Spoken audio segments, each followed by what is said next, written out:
Españoles olvidados con José Antonio Crespo Francés. Buenos días, don Luis. Al llegar cada 4 de julio, aniversario de la Declaración de Independencia de los Estados Unidos de América, conviene repasar un poco y regresar a los orígenes de este gran país.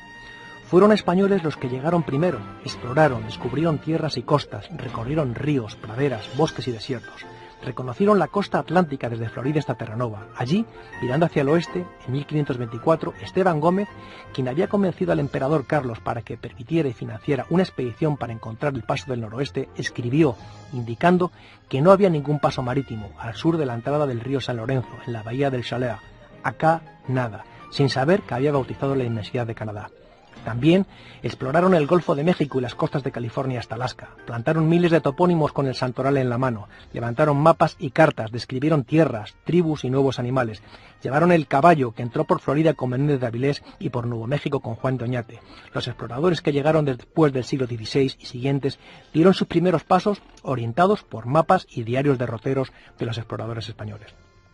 Pedro Menéndez de Avilés abrió en la Florida la puerta de entrada a Norteamérica. Españoles erigieron en San Agustín la primera ciudad europea fundada en los actuales Estados Unidos. Allí se celebró la primera misa de acción de gracias acompañados por nativos. Erigieron la primera alcaldía, escuela, iglesia, convento y misión. Imprimieron los primeros libros y levantaron la primera fortaleza que bautizaron con el nombre de San Marcos.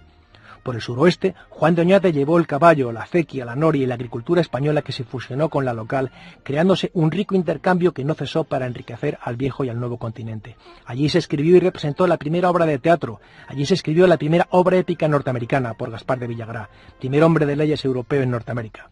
En San Agustín nació en 1566 el primer europeo, Martín de Argüelles, hijo del sargento mayor del mismo nombre y de Leonor de Morales. Medio siglo más tarde aparecieron los colonos ingleses. A finales del siglo XVIII, parte del territorio actual de los Estados Unidos estaba habitado por colonos descendientes de ingleses que entraron en conflicto con la metrópoli y se levantaron en armas para lograr su independencia. Los españoles de la Florida, Cuba, México y Puerto Rico acudieron a la llamada de Carlos III para ayudar a los norteamericanos que luchaban por la independencia dirigidos por Washington. En las 13 colonias norteamericanas había casas comerciales de españoles, tanto novohispanos como cubanos, que realizaban negocios y cuya moneda, el peso duro español, el dólar de los pilares, fue la primera moneda e inspiración del dólar norteamericano. Los criollos españoles Juan Miralles y Eligio de la Puente formaron una red de agentes mediante la cual las tropas de Washington conocían los movimientos ingleses, empleando como corredor libre de enemigos la Luisiana, en paralelo a las 13 colonias, puesta a disposición por los españoles y Bernardo de Gálvez, quien conocía las necesidades e intenciones del ejército continental y las transmitía a España, desde donde llegaban a Washington armas, equipo y sobre todo millones de pesos duros de plata. Carlos III entró en guerra contra Inglaterra el 16 de junio de 1779, dispuesto a ayudar económica y militarmente a los norteamericanos de las 13 colonias. Antes, desde la declaración de guerra de España, ya ayudaba a los norteamericanos a través de Bernardo de Gálvez. En 1777, Benjamin Franklin, representante norteamericano en Francia, pidió la ayuda secreta a España, obteniendo 215 cañones de bronce, tiendas, granadas, 30.000 mosquetes, bayonetas y uniformes, balas de mosquete y 300.000 libras de pólvora. Franklin, agradecido escribió una carta al conde de Aranda, dando las gracias por toda la ayuda, de la que posteriormente recibió 12.000 mosquetes más enviados a Boston desde España. Además, España dio casi 2 millones de pesos de plata.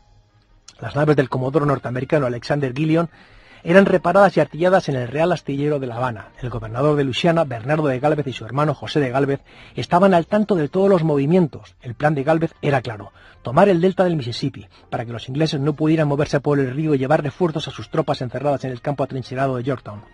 Controlar el Caribe, tomando las bases de la Marina Británica.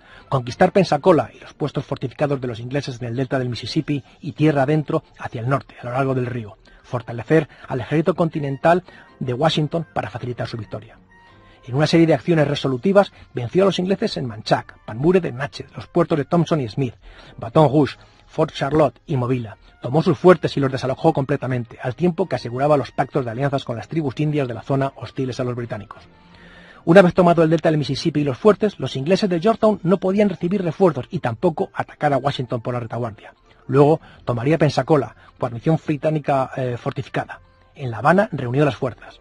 Tras un primer paso, alistó rápidamente una segunda expedición. Allí embarcó las fuerzas regulares españolas acompañadas del Fijo de La Habana, el batallón de Pardos y Morenos y tropas auxiliares.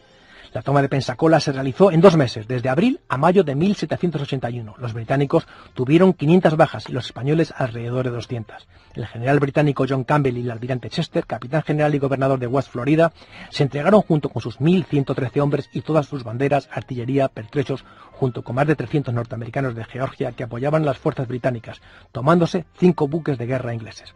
Pensacola supuso el control español del Golfo de México y privó a los ingleses de su base más poderosa, impidiendo lanzar ataques a Washington desde el sur.